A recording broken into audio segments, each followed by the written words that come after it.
My name is Todd Crapper. My name is Nick Dume. And we are here to play some High Plains Samurai. The scene's goal in this, I think it's rather self-explanatory now, is that after Grandfather, the warlord of Hunan, came to quote-unquote negotiate, Liu giving up his land, and Liu having refused to say that he had a legal deed to the property, Grandfather has decided to send a couple of his boys out to go and take the land by force and to remove Liu from the picture altogether. So that is going to be our scene's goal. The scene will not be done until the Watchdogs succeed or fail at their task. And what potentials and resources does Liu have for the scene? For this scene, my potentials are patience and shooting. Okay. My resources are my chi power, my inner power of being able to predict danger by a couple of seconds. That's all Lucky Liu needs. A trusty hunting knife, and of course, his 6-shooter. Okay. All right. Excellent. So I'm going to go and start with the opening shot. It has been a couple of days since the encounter with Grandfather. The camera fades up from black, much like it did before, to reveal exactly what it did before. A wall of sand blowing in front of the camera, the sandstorm.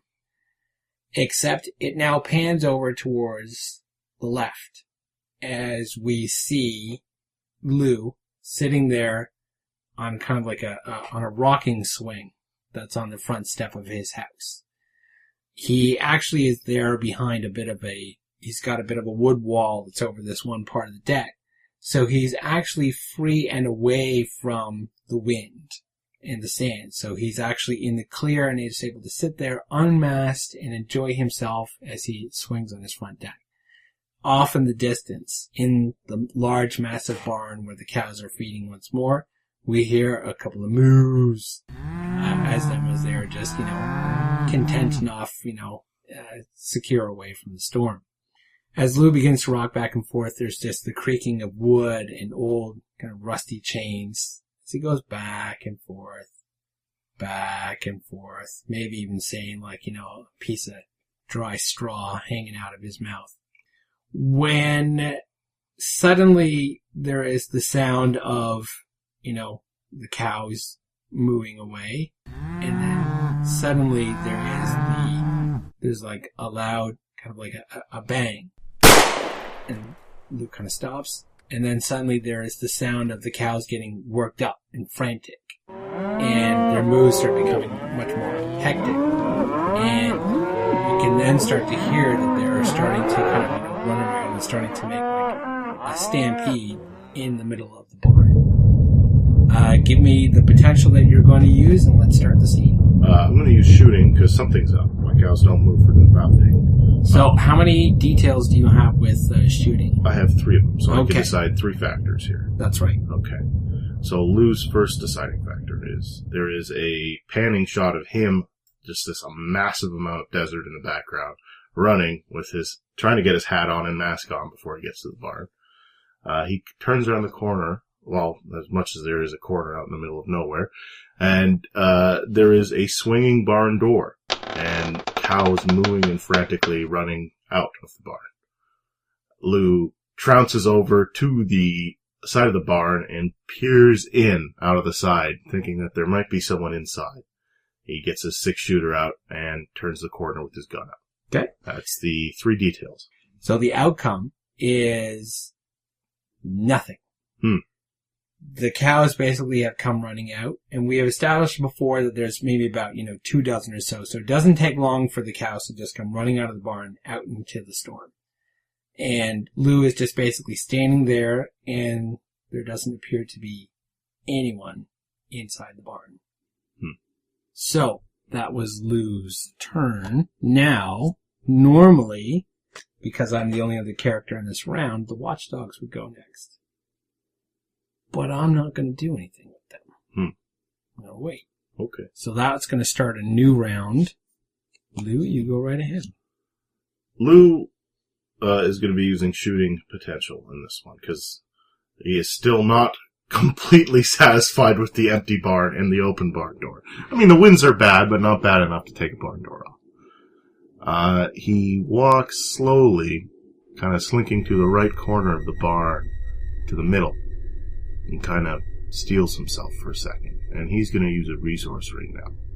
He's going to use precog. He's looking for danger. Next 3 seconds, what could happen to Lucky Lou? Okay. Yeah. So, that's my second description. And my third is he draws his pistol. So basically keeping himself at the ready. Yes. For the event that anything can happen. Right. Now, one of the things that you can do with that is you can actually set a trigger. Okay. So because in a sense you were actually using your precog chi power and kind of activating it in a sense, that could be the detail that you use to set the trigger. What that does is you basically say is like, obviously you're looking to see if someone pops out to potentially shoot them. Yes.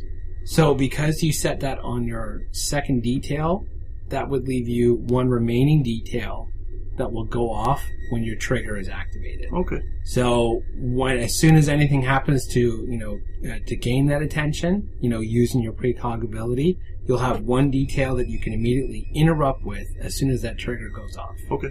Okay? Now, you will have to reset that trigger if we come back to your turn and it hasn't gone off yet. Okay. Okay? Yep. So let's see. Using their grandfather's order potential, which is with 2 details. Now, these are a trio of extras. So they're going to act as one group with a total combined stamina of 9. Okay. But rather than have 3 individuals going, they're just going to be part of like the same description that I provide. Okay. There is the sound of creaking wood coming from one of the upper railings as something is moving around and trying to get themselves into position. What they are trying to do is they are actually trying to stay out of Lou's sight. And that technically is a complication. They're trying to complicate Lou's ability to be able to see them and get a good shot at them. Okay. So what that means, the onus is on the Watchdogs to try and remain hidden. Okay. So they're going to use their grandfather's orders, which is to, basically trap Lou in the barn and shoot him as if he were ambushed by bandits of some kind. So they're going to roll their D6. Okay? And try to get over my difficulty. Right. Now, which potential are you going to use for the difficulty? Shooting. Shooting, I'd, okay. I'd say Lou's ready for this. You're at the ready for it, okay. Now, because you have a +1 step bonus on your precog, do you want to apply that to the difficulty? Of course. I'd like to get as much defense up against their rolls. Okay, so that means the difficulty is now going to be 7. They're rolling a d6. Basically, they're going to fail. So what we're going to do is we're going to determine who sets the complication that's going to affect the Watchdogs. So I'm going to roll my own fate. And that is a 4. Because I rolled, so basically, that on its own, I would get to choose the complication. Okay. You can spend 1 stamina if you want to drop that down to a 3. Okay. I think I'm going to spend that to shift it down 1. Okay. Because I think it's not fair that they get to, shoot me in my own barn. Alright, so knock yourself off a stamina there. Ouch. And because they're extras, they can't shift. Okay. So that's going to go unanswered. So what complication do you want to place on them? I'm going to place the complication that, you know what, Lucky Lou's not really very good at building his own barn. But there are certain areas in the barn that are well made and do stress when somebody's stepping on it or hanging from it. I think Lou sees one of these rafters bend down with one of the steps of, you know what, why not all 3 of them walking across the top of the barn? Okay, so you can actually, so basically they are exposed. Okay. At this point. They are hidden, but their location is, okay. So the complication then, it's going to be a restriction in the sense of that they can't use the upper floor to hide themselves, to hide their location. Sure. They are exposed. Sweet. That was their turn. Lou's trigger should definitely go off. I think he... So you've got one detail. What would that detail be? That detail, you're going to take a pot shot at the closest sagging floorboard there, hoping to drop somebody. Okay, and you've been able to build up enough so you can use your D8 from your shooter potential. I got a flat 1 there. I will let you know the difficulty was going to be 3. Now, they also would have gained a step modifier of cover because they still have basically the wood of the level that they're on to block the shot. Sure, yeah. So the difficulty would have been 5. Okay. Now, you gained a milestone in the last scene because you accomplished the scene's goal of the negotiating with grandfather. You can use that milestone to re-roll that die. I would love to. Then re-roll that die. Oh! That's even better. 6 against a difficulty of 5. So that is effective, and you get to choose the complication. Oh, well, definitely damage there. Damage? Okay. Oh, yeah. So they would do a default of 1 damage, but you have +2 damage bonus with your 6 shooters. Yep. So that does 3 damage. So I get to describe now how I did damage to this guy, right? Yes, you do, because you definitely dropped this one. Like they act as a group, but individually they're like 3 apiece. Okay. So yeah, go ahead and tell me how you drop them. A loud grunt, and a body falls through the top of the rafters on the ground. Just like right through, Yeah. and then just like thumps right down on the ground. Yeah. Oh, nice. And I yell, how about you come down here and we have a good standoff? None of this bullshit. Okay, cool. So now your trigger has gone off. Now, you finished off the round, so you get to determine who gets to go next. I think the director goes next. Okay, with the Watchdogs, there we go. So now that they realize that they have been exposed, they're definitely going to pop off. So, using Grandfather's orders, which is to kill Lou, both of them actually, what both of them do is they kick over some of the bales of hay that are actually up top. And using that as just like this kind of momentary distraction, hoping that Lou will kind of fire off a few kind of like decoy shots. That's when they both come over with their rifles. And when they do, actually, it's like that scene from Terminator 2, where it's a lever action rifles that they use, and they just swing them around 360 degrees and bring them both onto bear, and they're going to take shots at Lou. Alright. So, that's going to be a D6, but the rifles give them +1 steps. So, that is going to be with the D8 that they'll use. What's the difficulty going to be? Well, I'm using shooting, but I also think my precog, since it is a new round, could apply to this, because I think he would have seen that coming. Yeah. Of course. It's the bail trick. It's the 2 rifles. This is classic. He used to be a watchdog. This is exactly how you corner for him. Yep. So that would make the difficulty 7, if I'm not correct. Ooh, okay, so this is possible. This not is possible. plausible. Not plausible. Okay, here we go. Lucky Lou's lucky. Oh, rolled a 4. So that's going to be ineffective. Alright. But because it's an even number, I get to pick what the complication that they will have to endure will be. Okay. Unless you shift it. No, I'm okay. I'm going to say that their complication is going to be reload. Okay. Yeah. The lower actions. Yeah, exactly. It's like, they fired off a bunch of shots as they were doing this. And now, as a result, they're both going to have to. Because that was my description, you give me the outcome. How did that all play out? Well, the bullets, of course, hit all the wood around Lucky Lou. He knew where to be, thanks to his precog, to know that, hey, look, I know these guys are shooting me from this angle. I'm going to step to the right by about a couple feet. Hopefully this will help. And true to form, bullets pass through his duster, pass through his cowboy hat, but not Lou. And Lou kind of steps out from where he stood back to where he was originally. And he cocks his 6-shooter.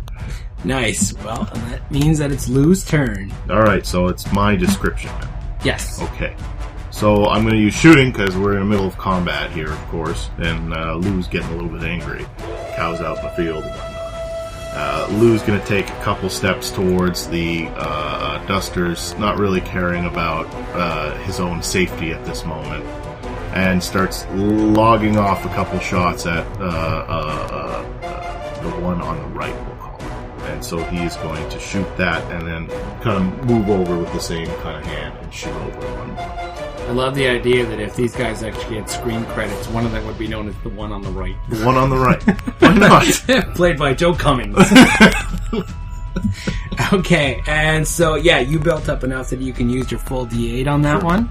And they're using their grandfather's orders, so the difficulty is going to be 3.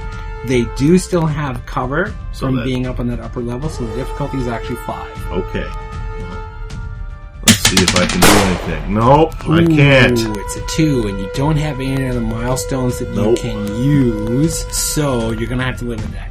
Well, I like reload here. Okay. Now, as a lead character, you can either use your next full description to reload, or you can spend a stamina to do that with just one detail. So, with both 6-shooters just blazing, and Lou just pulls back to his old training. It never seems to quite go away. He's like, every time he goes and pulls the trigger, thumb pulls back the hammer. Yeah. And at first it starts off a very fast motion, but then it kind of starts going back and forth where we start to see some of his precog ability with that slow motion black and white vision is that we get to see. Where for a fraction of a second he kind of gets to see where the other watchdog is kind of running off to. And he kind of goes back and forth and just, keep shooting, but it's only because just the wood that they're using for cover is just, blocking it. The bullets don't go quite through, or when they do, they just miss them. And, and then eventually it gets to the point where they're just, it's been 12 shots, and Lou is now basically kind of not out in the open at this point, but basically kind of like hiding behind a barrel. And that's where he realizes that he's completely empty. Oh, yeah.